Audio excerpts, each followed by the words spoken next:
जानकारी के लिए। तो अभी रुक रुक कर बारिश होने की संभावना मौसम विभाग ने जताई है।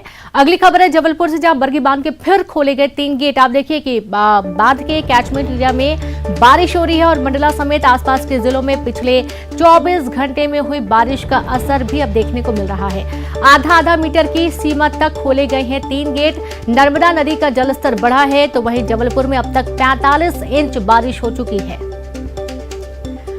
तो जलस्तर बढ़ता जा रहा है और इसके चलते डैम के गेट खोलने पड़े। आप ये देखिए कि आधा मीटर की सीमा तक खोले गए 3 गेट। नर्मदा नदी का जलस्तर बढ़ा है, तो वहीं जबलपुर में अब तक 45 इंच बारिश दर्ज हो चुकी है। और चलिए सीधे रुक करेंगे, संवाददाता प्रतीक अवस्थी लाइव जुड़ गए हैं। प्रतीक, देखा जा रहा है कि 3 डैम के गेट भी खोलने पड़े क्योंकि बारिश लगातार हो रही है और बारिश का पानी बहुत तेजी से बांधों में बढ़ रहा है।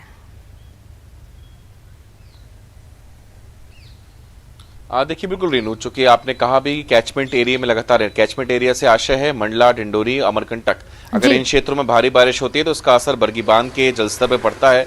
और कल फिर जब एक बार फिर से जब जलस्तर खतरे के निशान के नजदीक पहुंचा तो बांध प्रबंधन ने 3 गेटों से जो पानी की निकासी की शुरुआत कर दी है। तमाम नर्मदा घाट जो है वो डूब गए। एक बार फिर ये इस सीजन में तीसरी दफा होगा जब बरगी बांध के गेट खोलने पड़े हों।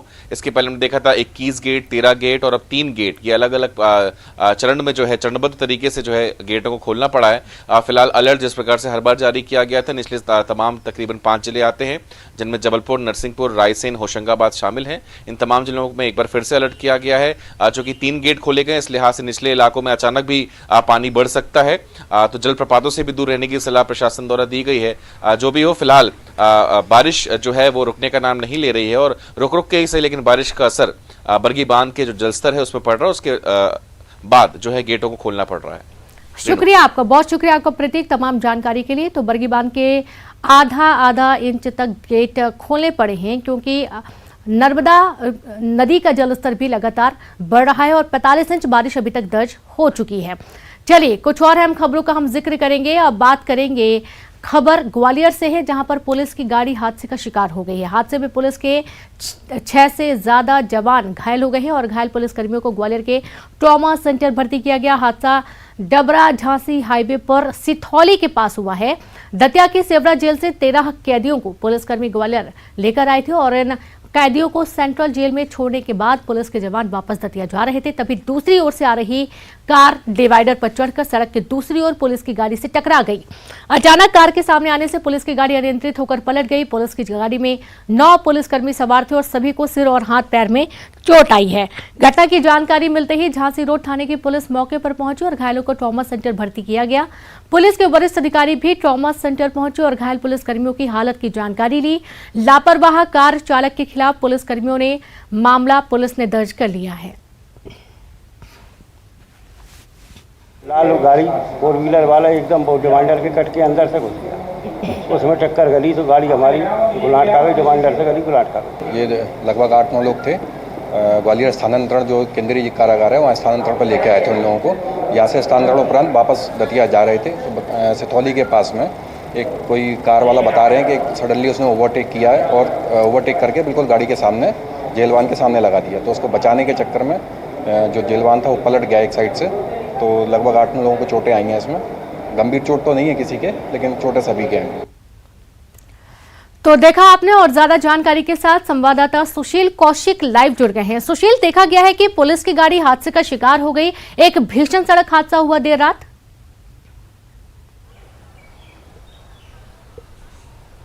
बिल्कुल, देखिए कहीं ना कहीं ये जो बेकाबू कार थी उस कार की वजह के चलते ये पूरा हादसा हुआ है। ग्वालियर सेंट्रल जेल में ये दतिया जिले के सेवड़ा से करीब 13 कैदियों को लेकर दतिया पुलिस लाइन का एक वाहन ग्वालियर आया था और शाम को इन्होंने ग्वालियर सेंट्रल जेल में करीब 13 कैदियों को दाखिल कराया था। उसके बाद जब ये यहाँ से फ्री होकर लौट रहे थे तो दतिया पुलिस लाइन का जो वाहन था वो ग्वालियर झांसी हाईवे पर रवाना हुआ। सिथौली के पास ये पूरा घटनाक्रम हुआ।